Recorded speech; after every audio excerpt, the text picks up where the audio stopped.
Pirates for a Day by DawnFade. Trees are strange things. Their lives, if left untouched, are long and peaceful. But if they are cut down, they can be an infinite amount of other things, from houses to paper. To make those things, the original peaceful tree must be destroyed. There is no escaping it. However, there was a secret only little ponies know about. Something the grown-ups had long gone forgotten. There was a way to make the beautiful trees into what you need without cutting them down and chopping them up. It was this magical secret that transformed the big mighty oak tree into a ship and the surrounding forest into a raging ocean. Imagination. A tremor of impact shook his jaw as Pipsqueak swung his sword against a tree branch.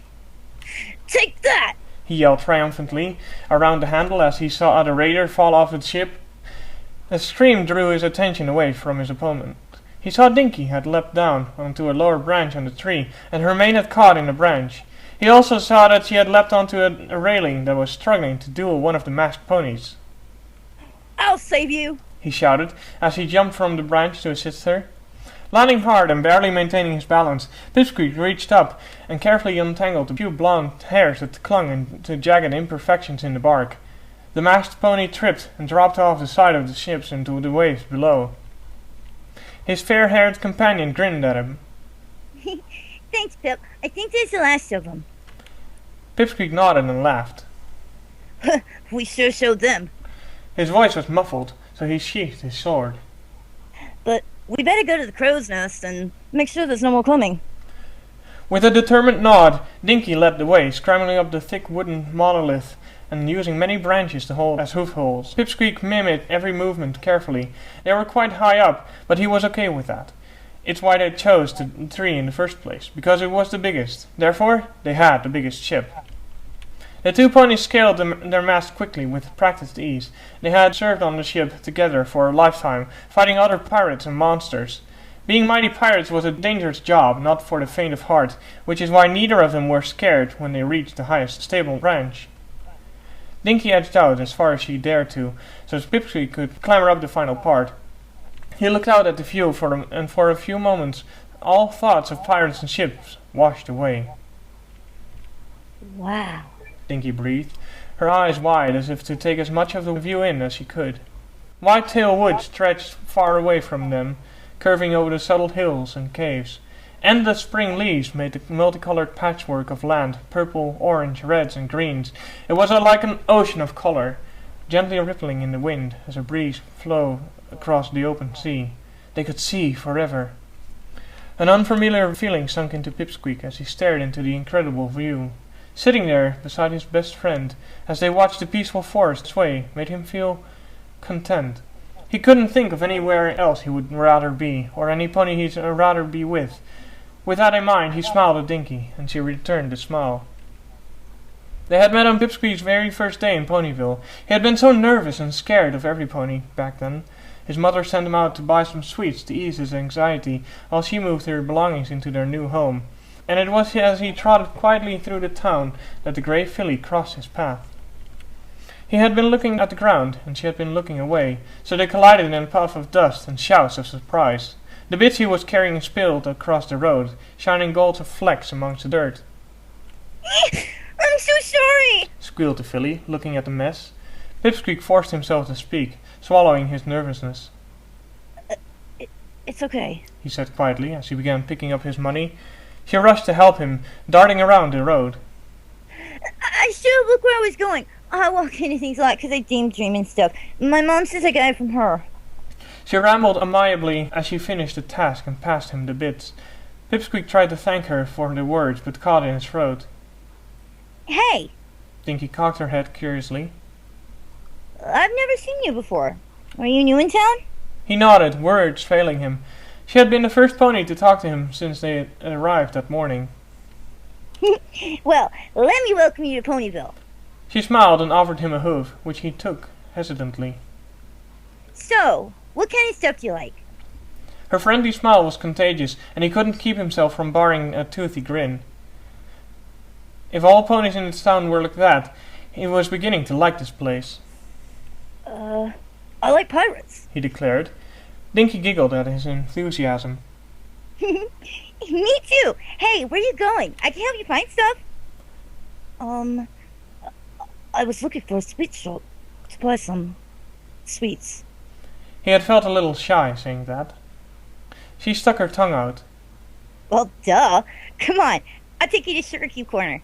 The filly had taken a few steps away before looking back with that smile that he liked so much. He had hastened to follow her. That very same smile was a mirror image of the one she wore on the branch beside him.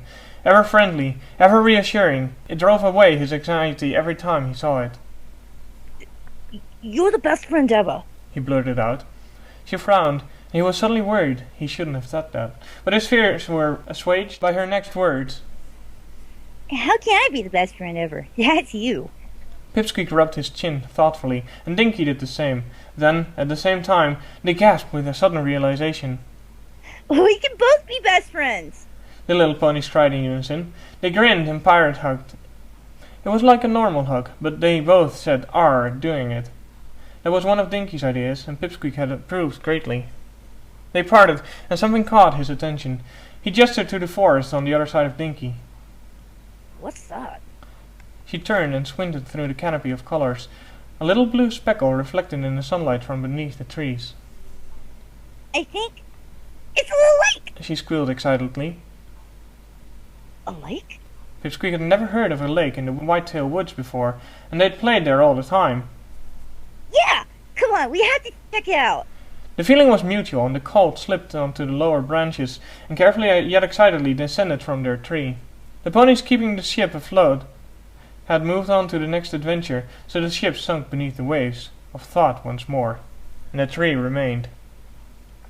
Pipsqueak dropped to the stick-littered ground and waited for Dinky to arrive beside him. A sharp snap was followed by a short scream, and suddenly a weight crashed into his back and drove him into the ground. The sticks and twigs scratched against his belly as he yelped in surprise. Dinky had fallen, but only from the lowest layer of the branches. Pipsqueak had served as an incredibly soft landing platform, not that he had any choice in the matter. The filly climbed off of him and helped him up worriedly. Are you okay? I'm sorry, I was thinking about the lake and I slipped. Pipsqueak winced at the ache in his back, but it would certainly bruise later. I'm okay. Are you? You fell. Dinky nodded reassuringly. I'm fine. You sort of cushioned my fall. She looked slightly sheepish. Sorry again. The colt waved away her apology as he brushed the dirt off his coat. That's what best friends are for, he said. Dinky laughed, but still looked like she was feeling guilty, so Pipsqueak suggested, Let's just go explore that lake, yeah? I feel fine. Having reassured herself, the filly led Pipsqueak into the forest in the direction of the lake. From what he had seen, it was more of an oversized pond, but he couldn't think of a better word to call it. Only the faint reflection of the sunlight off of the still surface had alerted him, tucked away as it was beneath the trees. They came upon it quickly, as it was not far from their giant oak. The little ponies crashed through the spiky thicket of bushes and stumbled to the edge of the little clear pool. It was the size of a house and just as deep. Cool! Dinky squeaked before she dipped her hoof in the water. Hey, it's kinda nice. Wanna swim? Pipsqueak answered her by unbuckling his sword belt and leaping over her head and landing in the water, splashing the little filly and soaking her to the bone. He surfaced and looked back innocently. Oops. I'll give you oops! Dinky shouted in mock anger, diving at him. He yelped and backed away, swimming away as fast as he could to the center of the mini-lake. Dinky growled like a monster as she pursued him. He splashed back at her, and he couldn't help breaking into laughter when she caught him, grabbing him by the waist and tickling him under water. The filly giggled uncontrollably when he returned the attack, digging his hooves into her ribs. Oh, you're gonna pay for that, she declared when he stopped. Her eyes itched from the water, and she rubbed them vigorously. But when they cleared, Pipsqueak was nowhere in sight. He had submerged himself and was slowly circling around behind Dinky for a surprise attack. Just before he launched his assault, a glint in the corner of his eye distracted him. Buried beneath some dirt and underwater weeds, something golden flashed. His eyes widened and he quickly surfaced, sucking in air. Dinky spun around, bracing for the attack, but was instead met with the colt's excited expression. I saw something shiny down there, he gasped. Her eyebrows rose instantly. Really? Is it treasure? In moments, she was as energized as him. I don't know. Let's go look. Pipsqueak regained his breath, and together they dove beneath the water once more. Their vision was blurred, but there was no mistaking the glint this time. They swam down furiously and tore at the weeds. They came apart quickly and revealed a little brown pouch with a hole torn in it, revealing a tiny speck of yellow inside. The two little ponies exchanged a look of pure amazement, and Dinky quickly scooped up the pouch. They returned to the surface as quick as they could manage, bursting through into fresh air. What followed was a torrential flow of high-pitched gibberish as one of their fantasies came true. The pair rushed to the sides of the lake and climbed out. Not even the sudden freezing wind dampened their spirits. Dinky dropped the pouch on the ground, and two yellow discs clinked together onto the dirt.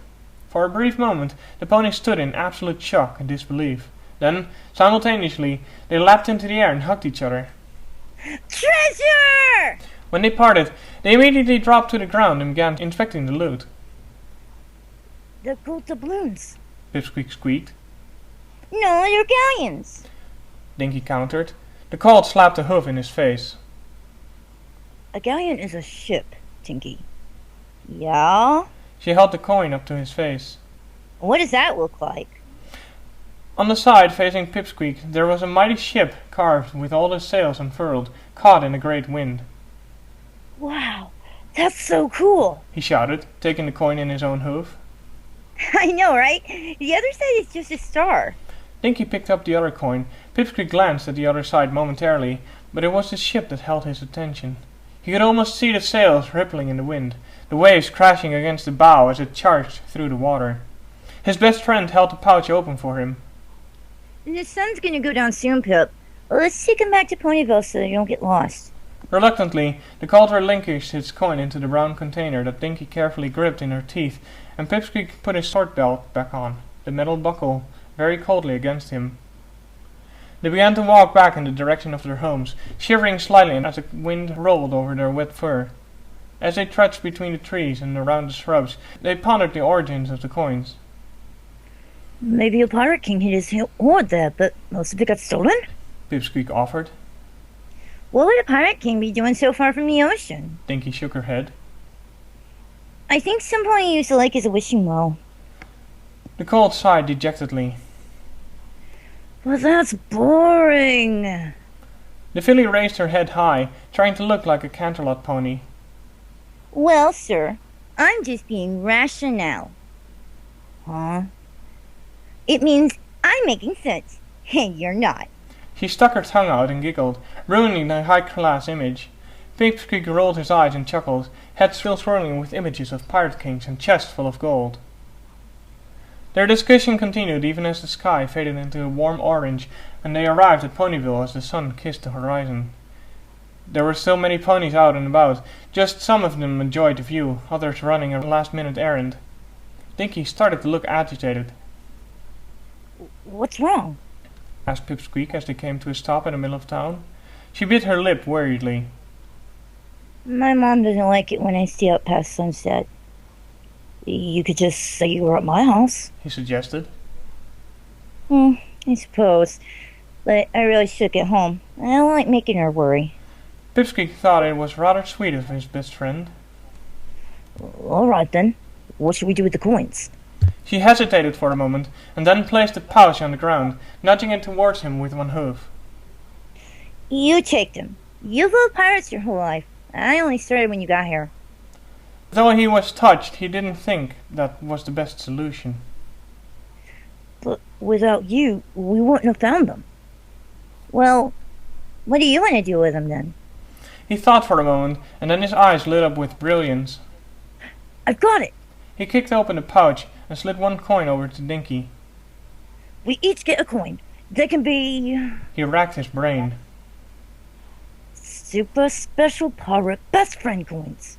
Dinky beamed and quickly rushed forward to pirate hug him. He returned it with enthusiasm, and they started laughing, drawing a few amused looks from passerbys.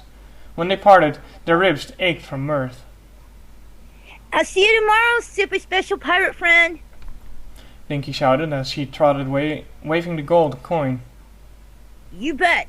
Pipsqueak raised his doubloon in salute. The grin hurt his cheeks, but it never left his face, even when Dinky had long vanished from sight. For a day, they had been real pirates, and they found real treasure. It was as if everything he ever wished for had come true, and was all thanks to Dinky. He looked at the coin fondly once more, rolling it between his hooves. The mighty vessel seemed to rock with emotion. It was like a tiny golden ocean. Pipsqueak squinted and looked even closer. 2 little carvings he had missed before now stood out in the sunset light. There, on the bow of the ship, were 2 little ponies. The end.